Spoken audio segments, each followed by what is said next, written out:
금요 경건의 시간입니다. 이 시간 기도하고 경건에 시작하도록 하겠습니다. 이 시간도 성삼일 하나님께만 영광과 존귀와 감사와 찬송을 올려드립니다. 어느덧 10월의 첫 금요일을 맞이하게 하시고 10월의 첫 주간에도 늘 우리와 함께 하신 하나님의 크신 은혜와 사랑을 감사합니다. 한 주를 마무리하며 경건의 시간을 갖도록 우리 삶을 연장하셨사오니 하나님의 말씀을 통한 뜻을 바로 알아 순종하도록 성령의 조명하심과 인도하심만을 의지하며 살기를 원합니다. 지나온 시간 가운데 우리의 생각과 말과 행동으로 지은 죄악들을 회개하오니 우리를 긍휼히 여기사 하나님의 백성으로서의 본분과 자세와 태도를 잃어버리지 않도록 늘 성령으로 충만하게 하옵소서. 이 시간도 여러 환경과 상황 가운데 애쓰며 분투하는 하늘 가족들을 기억해 주시고 또한 시작된 한 달 벌써 한 주가 마무리됩니다. 어디에 있든지 무엇을 하든지 하나님만 바라며 나아갈 것을 믿습니다. 심히 어려운 환경과 세상에서 묵묵히 있으며 주님을 의지하고 나아가는 주의 백성들에게 하나님의 은혜의 해를 비춰 주시옵소서. 오늘도 하나님의 종악무한 말씀 히브리서를 이 종으로 하여금 잠깐 강설하게 하셨습니다. 전하는 종에게 은혜를 더하시고 듣는 이들의 마음에 성령께서 충만한 조명하심으로 말씀에 순종하고 하나님께만 영광을 돌리게 하옵소서. 예수 그리스도 이름으로 기도합니다. 아멘. 제네바 시편가 1장 부르겠습니다. 제네바 시편가 1장 우리 함께 부르시죠. 복 있는 사람 악인의 꾀를 따르지 않고 죄인의 길에 서지 아니하며 오만한 자리 앉지 아니하고 여호와 율법 즐거워하여 주야로 묵상하는 자로다. 시냇가에 심기운 나무가 저를 따라서 열매 맺으며 그 잎사귀가 마르지 않음과 그 행사가 다 영통하리로다. 악인들 그렇지 아니하며 오직 바람에 나는 겨간네. 그러므로 악인들 그들은 하나님 심판 견디지 못해 의인들 모임 들지 못하리라. 의인의 길은 여호와께서 인정하시나 악인의 길은 망하리로다. 아멘. 키를 좀 낮게 불렀습니다. 여러분 이해해 주시고요. 자, 히브리서 계속 이어서 보겠습니다. 오늘은 히브리서 11장입니다. 오늘부터 이제 한참 히브리서 11장을 함께 상고하게 될 텐데요. 오늘은 히브리서 11장의 서론 부분으로 1절로 3절의 말씀입니다. 히브리서 11장 1절로 3절의 말씀을 제가 낭독하지요. 믿음은 바라는 것들의 실상이요 보이지 않는 것들의 증거니 선진들이 이로써 증거를 얻었느니라. 믿음으로 모든 세계가 하나님의 말씀으로 지어진 줄을 우리가 아나니 보이는 것은 나타난 것으로 말미암아 된 것이 아니니라. 아멘. 여러분, 히브리서 11장은 우리 시청자 성도들께서, 우리 파수꾼들께서 잘 알고 계시는 대로 믿음장이라고 보통 부르죠. 고린도전서 13장을 우리가 사랑장이라고 부르는 것처럼 믿음장이다 라고 불리는 본문입니다. 앞서 10장 38절로 39절의 말씀에서 믿음의 삶에 대한 도전을 구체적으로 설명하고 있고, 더 넓게는 7장부터 이제 10장까지 계속 다루고 있던 하나님의 놀라우신 구원의 작정과 섭리사의 맥락에서 주어진 말씀이다 라고 볼 수 있습니다. 히브리서 11장이 믿음장이라고 부르지만 사실 그 믿음을 바르게 정의하는 사례들이 많이 없습니다. 11장을 그릇되게 해석하는 대표적인 사례는 믿음이라는 것을 어떤 신비한 능력을 불러오는 신념이나 또는 법칙으로 생각하는 것인데 아주 이게 주의해야 될 사항이죠. 아주 오래된 번영신학이나 또 성공신학이라 불리는 계통에서 그런 식의 이해를 많이 하고 있고 순복음 또는 알미니안식의 구원론을 가지고 있는 교단과 또 교파, 담임 목사들의 설교의 방향이 그런 식으로 흐르는 것을 우리가 많이 보게 됩니다. 여기 히브리서 11장뿐만 아니라 성경에 전반적으로 나타나는 어떤 기복주의적 성향의 해석들 그런 것들을 많이 우리가 목도하는 것을 볼 때 바른 성경 해석이 얼마나 중요한 것인지를 우리가 알 수 있고 또 성경을 특정 어느 부분만을 따로 떼어 이해하는 것이 얼마나 위험한 일인지도 다시금 우리가 여기에서 생각할 수 있게 됩니다. 일단 히브리서 11장에는 많은 인물들이 등장합니다. 그런데 그 가운데는 분명 덕스럽지 못한 사람들의 이름도 등장을 하지요. 믿음이라는 어떤 신비한 능력을 가진 영웅들의 열전이 결코 될 수 없는 이유입니다. 그저 하나님의 구원의 작정과 그 섭리의 역사를 이어가는 인간편에서의 반응으로서의 그 믿음을 논하고 있는 것이죠. 그러므로 믿음과 하나님의 구원의 역사는 매우 밀접한 관계를 갖습니다. 하나님께서 구원의 섭리사를 이끌어 가실 때 등장하는 인물은 바로 이런 하나님의 사역에 대해서 전적으로 동의하고 순종한 자들이다 라고 볼 수 있지요. 그런 측면에서 11장을 이제 전체적으로 그리고 부분적으로 상고하고자 하는데 일단 히브리서 11장 1, 2절은 믿음이란 무엇인가, 즉 서론의 성격을 가지고 있죠. 믿음에 대한 정의를 하는 부분이라고 할 수 있습니다.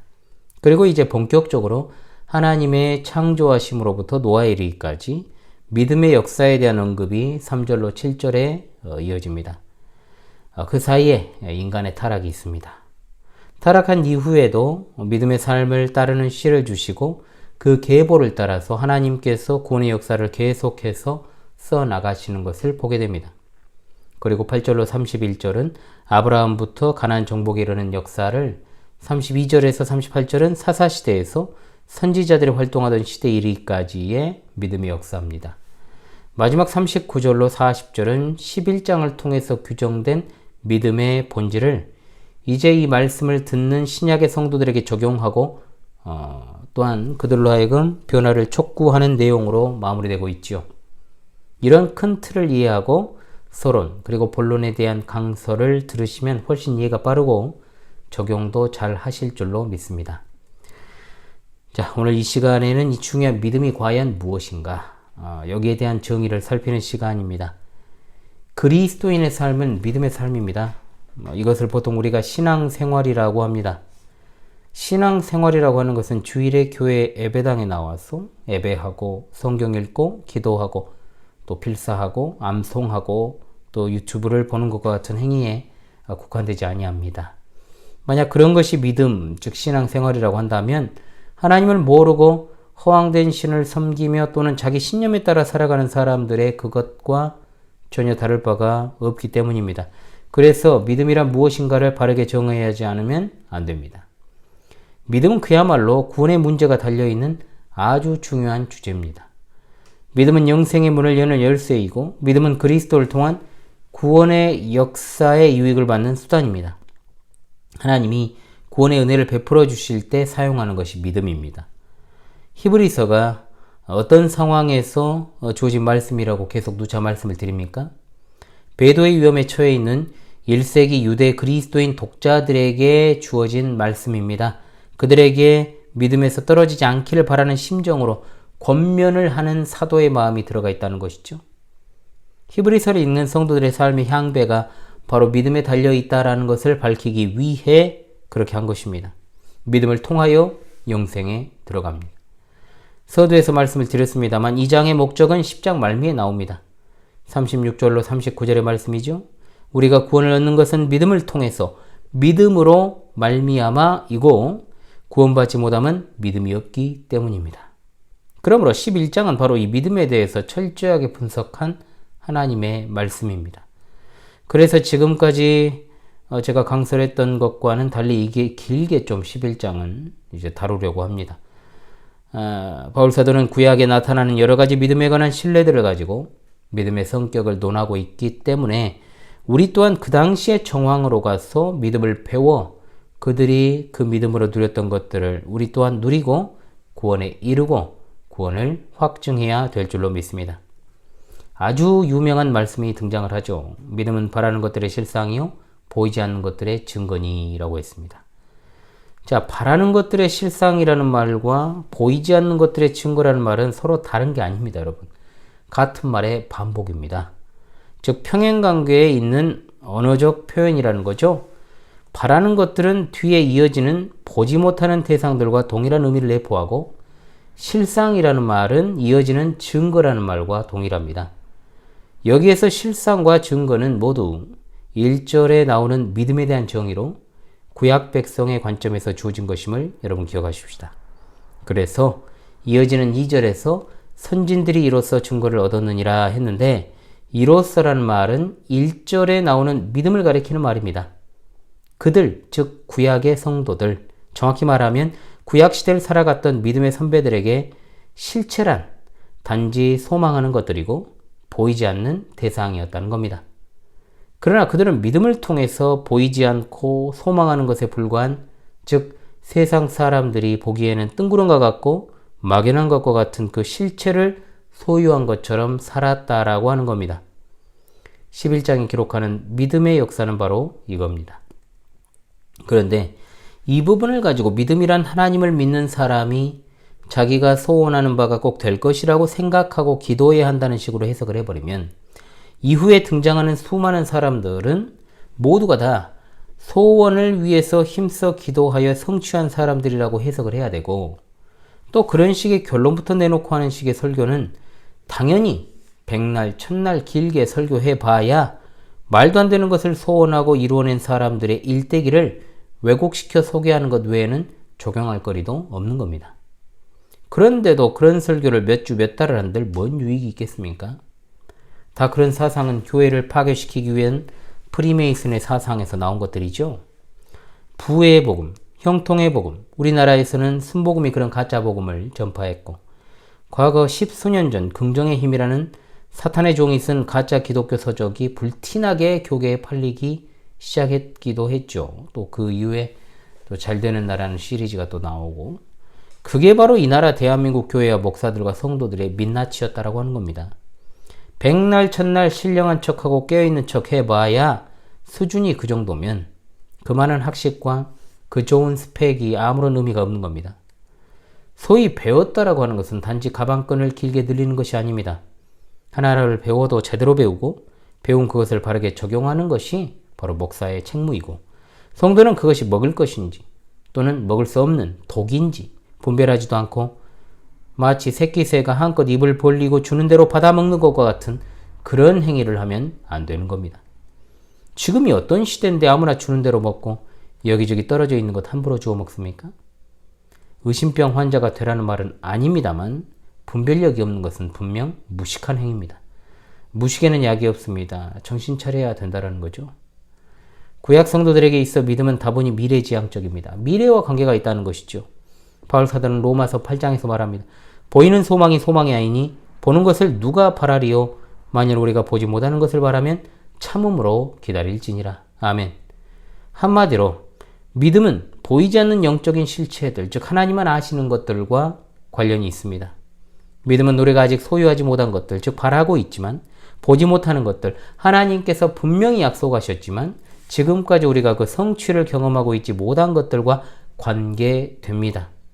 실상이라는 말로 번역이 되었습니다만 사실 이 말은 다양한 뜻을 가지고 있어서 다양하게 번역되어 있습니다. 확신이라고도 하고 실체라고도 합니다. 이 실체라는 단어는 우리가 하나님의 본체, 본질, 실체를 가리킬 때 사용하는 단어와 같은 것이 사용되었죠. 믿음은 바라는 것들의 실체입니다. 이것은 약속은 되었지만 아직 눈에 보이지 않더라도 믿음은 그것을 실제적이고 확고한 것으로 굳게 붙잡는 것이다 라는 뜻입니다. 바라는 것들을 믿음으로 소유한다는 뜻이죠. 믿음의 개념이 여러분 바로 그런 것입니다. 그래서 1절 하반절에 믿음이 보이지 않는 것들의 증거라고 말하는 겁니다. 여기 나오는 증거라는 말은 아직 나타나지 않은 것들에 대한 증거나 증명을 뜻합니다. 아직 보이진 않지만 그에 대한 증거나 거기에 대한 확신이 우리 믿음을 통해서 실현된 것을 말하죠. 이미 말씀을 드렸듯 1절 상반절과 하반절은 평행관계에 놓여 있습니다. 동일한 것을 다른 표현으로 나타낸 겁니다. 이 11장 본문에서 가장 많이 등장하는 인물이 누구냐? 불량상 아브라함입니다. 제가 이제 창세기를 강설하면서도 이 부분을 몇 차례 인용을 했습니다만 아브라함은 하나님으로부터 언약의 내용을 가장 처음에 받은 사람입니다. 하나님의 언약에는 땅에 관한 것이 있습니다. 그러나 아브라함의 생애 동안 약속의 땅은 아브라함의 소유가 되지 못했습니다. 그럼에도 불구하고 아브라함은 믿음으로 그 땅을 소유한 겁니다. 요즘 부동산 투기하는 목사나 장로들이나 성도들은 소유하고 싶은 땅을 진짜로 소유해버리죠. 어떤 수단과 방법을 써서라도. 왜? 그렇게 해서 실제로 소유하는 것이 그들에게 있어서는 믿음이기 때문입니다. 여러분, 이런 믿음이 우리와 같은 믿음입니까? 아니죠. 또한 하나님께서는 언약의 상속자로서의 아들을 그에게 약속하셨습니다. 아브라함이 하나님으로부터 그 약속을 듣고 언약의 상속자를 얻기까지 25년이 걸렸습니다. 이미 믿음으로 소유한 약속을 따라 하나님은 아브라함이라는 한 나라의 아버지로부터 아브라함이라는 열국의 아버지라는 이름으로 바꾸어 주십니다. 이게 믿음이죠. 이미 말씀드렸듯 실상이라고 번역된 단어는 실체로도, 확신으로도, 신뢰로도, 보증으로도, 증거로도 번역될 수 있습니다. 무엇으로 번역하고 해석해도 전체적인 의미가 달라지지 않습니다. 믿음은 바라는 것들의 실체입니다. 믿음은 바라는 것이 존재하는 기초입니다. 믿음은 하나님의 언약을 확신하는 태도입니다. 또한 믿음은 바로 지금 우리에게 확실한 소유를 제공하는 보증이 됩니다. 계속해서 믿음에 대해서 말씀을 드립니다. 믿음에 대해서 접근을 할 때 두 가지를 생각해야 됩니다. 하나는 뭐냐? 믿음이 어떤 일을 하는가와 믿음이 무엇인가? 믿음이 어떤 일을 합니까, 여러분? 여태 말씀드린 대로 실제가 아닌 것을 실제가 되게 해준다는 것이죠. 우리 눈으로 볼 수 없는 것을 우리 마음에 제시해 주는 것입니다. 그러면 믿음이 무엇이냐에 대한 대답은 바로 여기서 나올 수 있습니다. 믿음은 현존하는 것은 아니지만 하나님의 말씀에 약속되어 있는 것에 대한 확신과 신뢰입니다. 우리가 믿는다면 우리는 아직 나타나지 않았음에도 참되다고 받아들이는 것에 따라 행동합니다. 대표적인 신뢰가 있죠. 노아를 우리가 떠올려 봅시다. 노아는 하나님의 말씀 외에 다른 증거가 없었지만 홍수가 일어날 것임을 분명히 믿었습니다. 그것이 믿음입니다. 아브라함은 약속의 땅에서 정착민이 아니었고 나그네였을 뿐입니다. 아브라함이 그렇게 살 수 있었던 것은 그의 나라와 정부가 장차 올 도성에 있었기 때문입니다. 모세 또한 이스라엘 민족을 풀어주도록 바로에게 요구했지 않습니까? 세상은 반대해도 삶으로 확신을 나타내 보이는 것, 이 세상이 증거하는 것이 아니고 하나님의 말씀을 믿음으로 그것을 확신하는 것, 선진들이 이로써 증거를 얻었느니라고 했지 않습니까? 그래서 이후에 등장하는 믿음의 선배들은 하나님이 칭찬하시는 사람들입니다. 그들을 칭찬하시는 이유는 그들이 가진 은사나 성취나 아름다움이나 힘이 아닙니다. 세상은 늘 1등만을 기억하죠. 예쁜 사람만 기억하죠. 힘이 센 사람만 기억합니다. 눈에 띄는 은사를 가진 사람만 기억합니다. 그러나 그런 것은 분명 세상의 기준입니다. 하나님은 그들의 믿음을 기억하십니다. 그래서 하나님이 칭찬하시고 인정하신 자들의 삶은 세상이 볼 때 아무런 가치가 없기 때문에 성경에는 그들의 이름이 등장하여도 세속사에서는 등장하지 않는 겁니다. 중요한 것은 하나님의 칭찬과 인정인 것이지 세상의 인정과 칭찬이 아닙니다. 사람의 인생이 참으로 짧은데 하나님의 사랑을 받고 하나님께 인정받고 하나님의 칭찬을 받는 것은 오로지 믿음의 소유와 발휘를 통해서만 가능합니다. 히브리서를 기록한 바울 사도는 구약의 믿음의 선진들을 소개하기 전에 창세기 첫 장에 나오는 천지 창조에 대해서부터 시작을 합니다. 믿음으로 모든 세계가 하나님의 말씀으로 지어진 줄을 우리가 아나니 보이는 것은 나타난 것으로 말미암아 된 것이 아니니라. 아멘.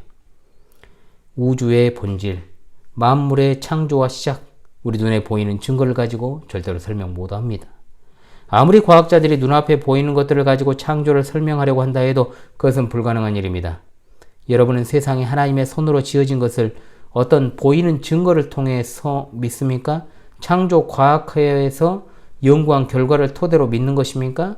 오직 믿음이 아니면 우리가 존재하는 세상에 대해서 어떤 설명도 할 수 없습니다. 사실 우리는 교회에서 하나님의 창조에 대해서 배우고 있지만 제가 진화론에 대한 어떤 용어 정의를 할 때도 이것을 설명을 드렸었죠.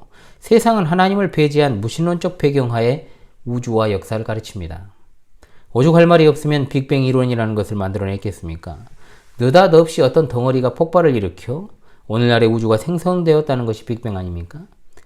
늘 말씀을 드립니다만 폭발은 죽음을 가져오지 생명을 낳지 않습니다. 그리고 그 폭발이 어떻게 일어난 것인지에 대해서는 또 규명을 못하지요. 그래서 나온 것이 지적 설계론 아닙니까? 오직 믿음 외에는 답을 줄 수 없어요. 여러분 진화론을 생각해 보십시오. 진화론은 마치 유물론적 무신론에서 나온 것처럼 보이지만 진화론 자체는 상당한 믿음을 요구하는 고도의 종교성을 띠는 이론입니다. 거짓 이론이지만 그리스도인은 눈에 보이는 증거를 가지고 답을 찾지 않습니다. 오로지 하나님의 말씀에서 답을 찾습니다. 모든 세계는 하나님의 말씀으로 지어졌습니다. 아멘. 보이는 것은 나타나는 것으로 말미암아 된 것이 아닙니다. 아멘.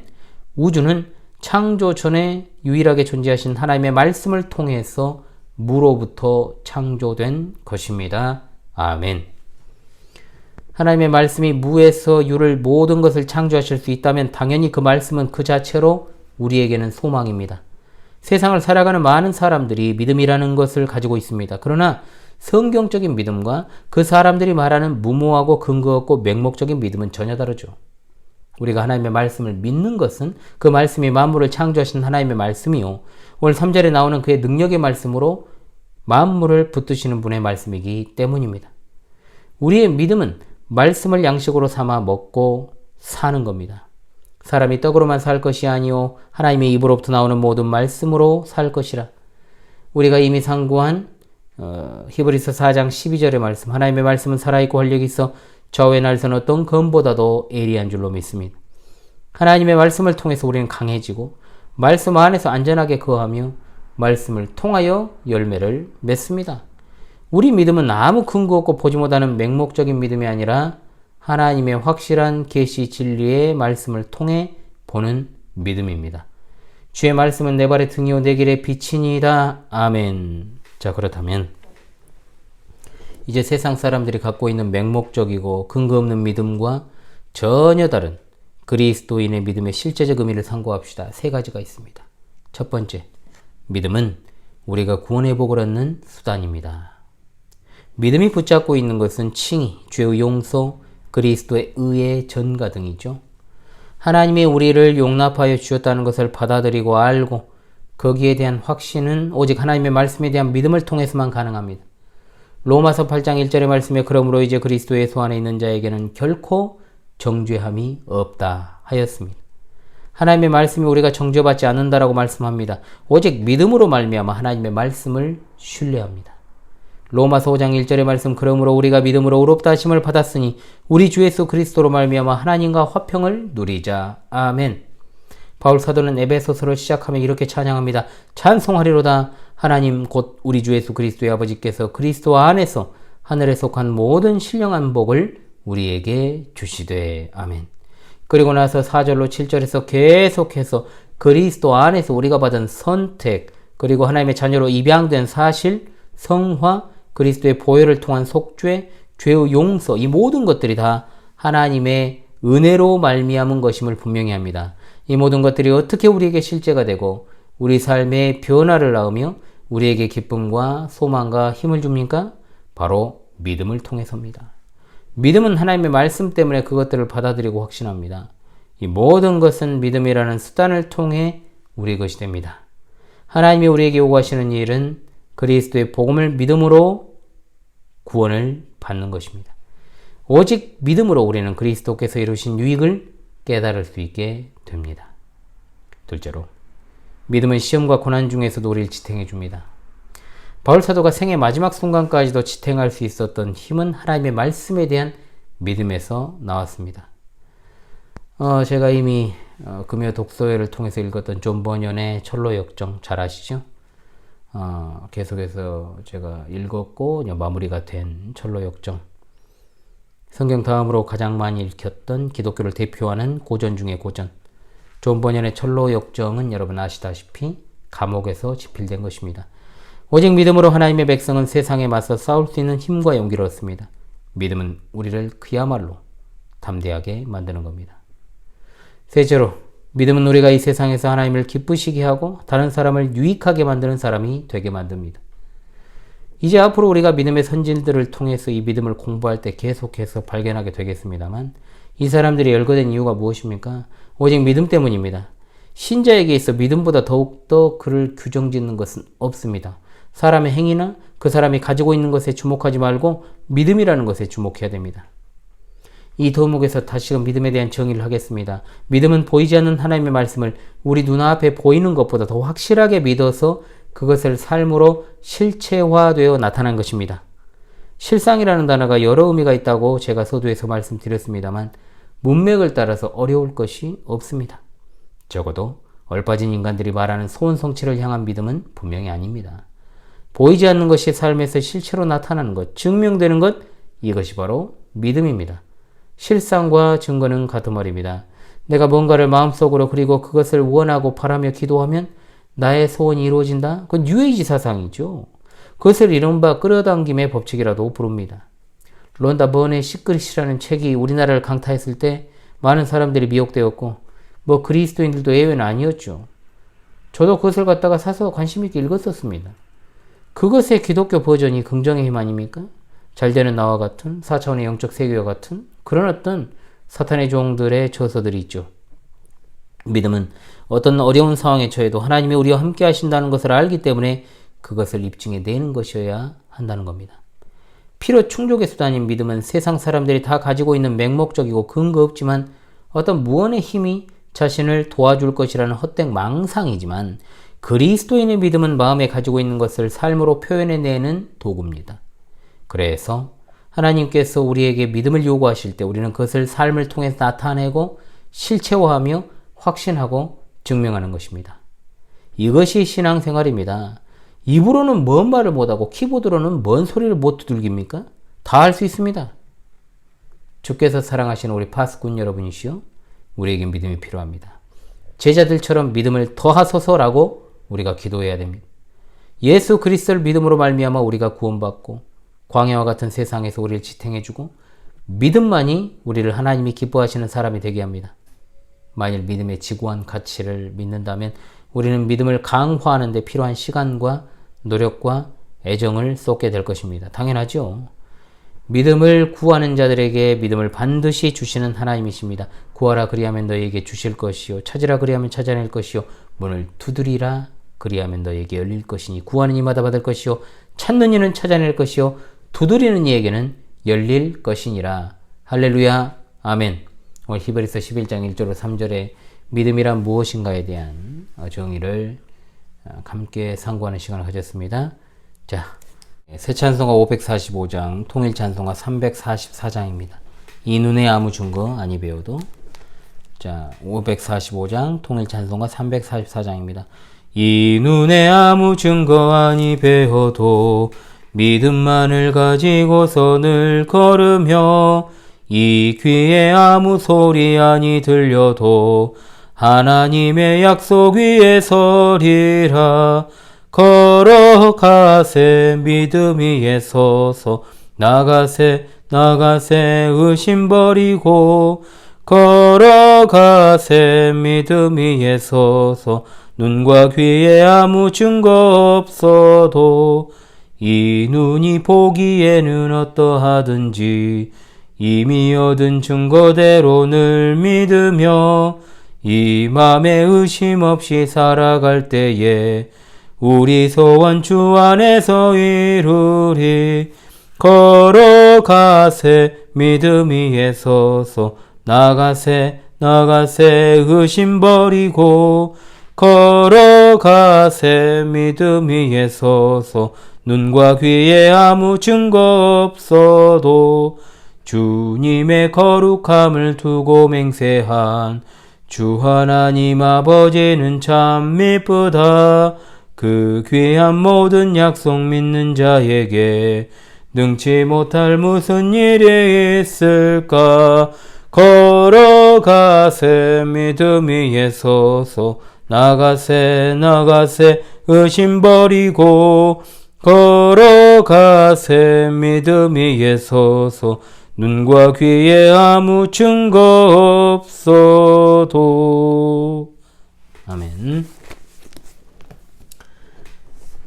예, 찬송가에 좀 약간 오류가 있었습니다, 여러분. 예, 우리 파수꾼 여러분들, 벌써 10월의 첫 주를 마무리하는 금요일입니다. 한 주간도 참으로 여러분 애 많이 쓰셨습니다. 여러모로 분주한 나날들이지만 조금 여유롭게 여러분을 찾아올 날이 분명히 있을 줄로 압니다. 지난 명절 연휴를 잘 보내고 또 3일 있으니까 또 주말이고 또 월요일은 휴일이죠. 지난번에 말씀드린 요한복음 전도 책자와 그리고 다음 금요 독서회 때 읽을 책은 다음 주 중에는 모두 당도할 수 있도록 제가 그렇게 해보겠습니다. 연휴가 화요일에 끝나고 또 제가 책 읽기를 위한 최종 검토를 해야 되니까 책이 도착하는 대로 우리 외부 성도님들에게 보내드리고 같이 아울러서 이제 교회 요람을 보내드려야 되는데 아마도 교회 요람은 따로 보내드려야 될 수도 있겠습니다. 그래서 그것은 뭐 따로 추후에 보내드리고요. 그래서 일단은 두 가지 기본적으로 요한복음 전도 소책자와 독서회 때 읽을 책을 보내드리도록 그렇게 하겠습니다. 다음 이제 8번째 파수꾼들의 밤은 10월 13일에 금요일에 뵙겠습니다. 그날은 이제 주제를 좀 잘 정해가지고요. 여러분과 함께 즐거운 시간을 또 보내고 싶습니다.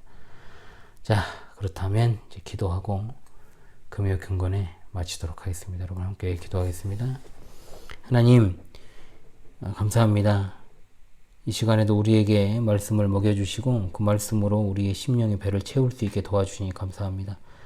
우리에게 믿음을 더하여 주시기를 원합니다. 우리의 삶을 통해 하나님의 말씀을 믿는 믿음을 실체화하고 확신하고 증명하기를 원합니다. 입술에서 그치는 신앙이 되지 않게 하시고 언제나 우리의 삶을 믿음의 삶, 곧 신앙생활이 되게 하여 주옵소서. 이 히브리서 11장을 공부하면서 더욱더 하나님을 바르게 알아가기를 간절히 원합니다. 우리에게 주신 말씀의 깊은 뜻을 더욱 잘 알아 믿음으로만 살게 도와주옵소서. 하나님의 은혜 가운데 오늘 하루도 마무리하고 지난 한 주를 마무리합니다. 여러 가지 공고한 상황과 환경에 지치지 않게 도와주시고 언제 어디에서나 하나님의 귀한 뜻과 사명을 수행하는 일에 부족함이 없는 주의 백성들이 다 되게 하시며 또한 하나님의 함께 하심과 또 주시는 말씀에 있어서 늘 깨어서 그것을 받아 순종하게 하시고 시대를 잘 분별하여 신실한 믿음을 준비하고 순교적인 신앙으로 살아가다가 영광 중에 오실 주님을 잘 맞이하게 하옵소서. 하늘 가족들 한 사람 한 사람을 기억하여 주시고 어려운 삶과 정말로 환경에 놓여있고 병상에 있는 이들을 붙들어 주시고 그들의 애환과 고통을 살피시고 안위하여 주시고 치료하시며 회복시켜 주시기를 원합니다. 울타리를 벗어나 마음이 떠있는 자들 주님의 긍휼하신 손길로 속히 돌이키게 인도하사 회개하고 자복하고 또한 바르게 회복될 수 있게 도와주시옵소서.